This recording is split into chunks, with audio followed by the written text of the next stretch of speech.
Very quick lang bago ako mag-dinner. So, natuwa ako dito sa watch face na meron dun sa Huawei na app. Default siya, so lahat ng watch fit na model siguro meron nito.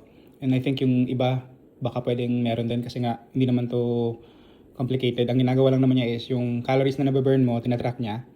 And then may easy way siya para mag-input ng intake mo ng calories. So for example, ayan, pag wake up ng watch, tap mo lang to. Ito yung sa breakfast ko, naka 800 calories ako. Tapos, hindi pa ako nagla-lunch. Pero yung dinner ko, ayan, lugaw. So, ang mangyayari, ayan, wait lang. So, ito, nasa 680 na ako ngayon na deficit to. Deficit to, so madami ako na-burn. Nasa 1.4, I think. Yeah, 1.4 ang na-burn ko na calories today. And then yung intake ko is 1.8. So, dapat ang dinner ko is 618. Pero, pina-estimate ko na to with ChatGPT. Itong kakainin ko ngayon is parang 1,000 plus or around 1,000 calories kasi nga may egg, may tofu, may lumpia. Ayan siya. So, ayan. Tapos, syempre carbs, yung lugaw.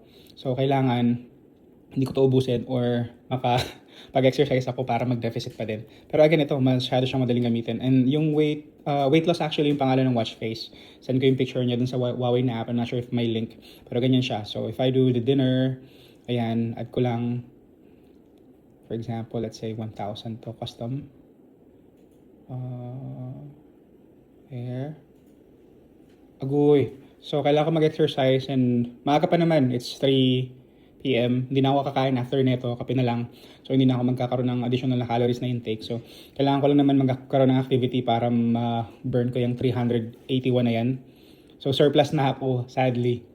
Pero maaga pa. So, pag nag-work ako mamaya, madali lang to. So, kasi itong naka 1.4 ako ng ano to eh. So, parang idle lang. So, ayan. So, if in case serious kayo about weight loss, pero tamad. So, conflicting serious pero tamad.